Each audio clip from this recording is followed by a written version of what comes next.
afternoon and thank you for joining us for news updates at 2. My name is Tandi Wemzumara.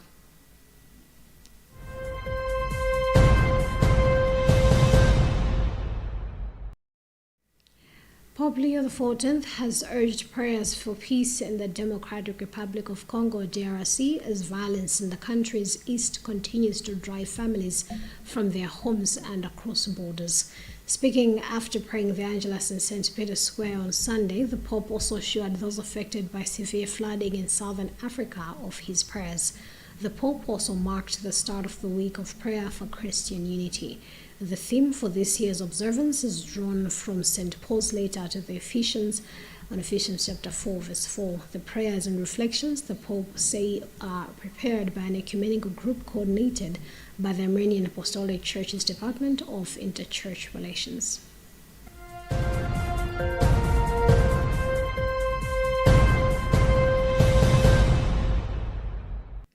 Former Minister of Information Moses Kumkuyu has been arrested and is currently in custody at Kanengo Police Station in Lilongwe.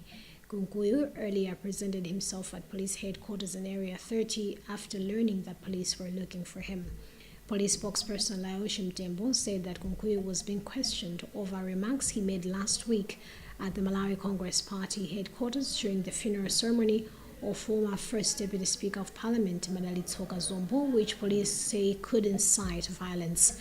Confirming the arrest, one of Kunkuyu's lawyers, Jefferson Kanzebatike, said he was surprised that his client remains in custody, noting that Kunkuyu is a member of Parliament's International Relations Committee, which is scheduled to begin sittings today. Kanzebatike argued that under the law, a sitting member of Parliament should not be arrested in a manner that prevents them from attending official parliamentary meetings.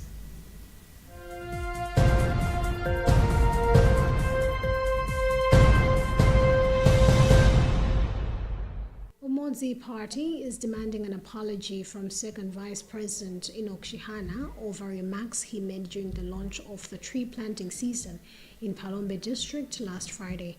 Shihana reportedly stated that some people had been silenced and deliberately denied access to fertilizer. Comments the party say are directed to the Chewa people.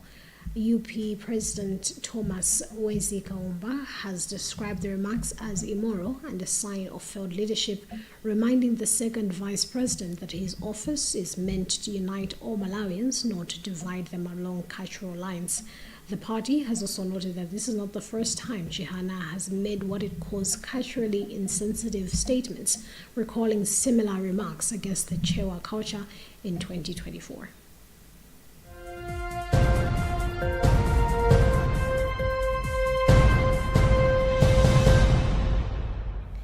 The Director of Environmental Affairs, Tawonga Mbale-Luka, has urged Malawians to understand carbon trading as a new opportunity for national development and climate action.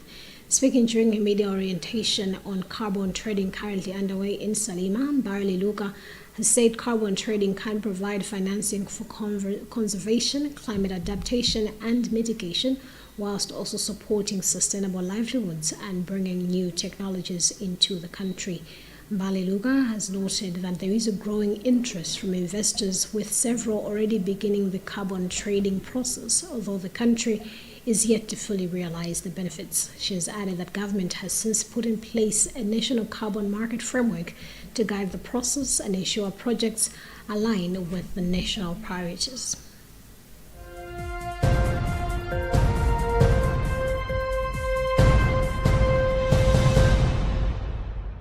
And in other news, Mozambique's President Daniel Chapo has cancelled his trip to the World Economic Forum in Davos this week due to severe floods that have damaged infrastructure and affected hundreds of thousands of people in the southern African country. Chapo wrote in a Facebook post late on Sunday that Mozambique is going through a tough time and the absolute priority at this moment is to save lives.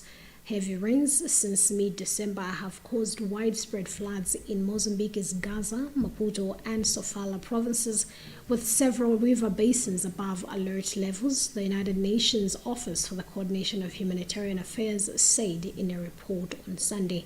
The report said authorities estimated that more than 400 people had been affected, with numbers expected to rise as rains continue.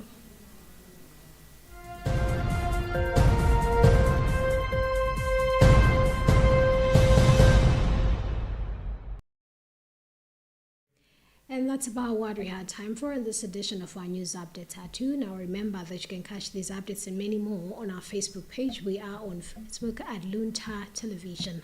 Do make sure to follow and like the page. My name is Tandiwe Mzumara. Good afternoon.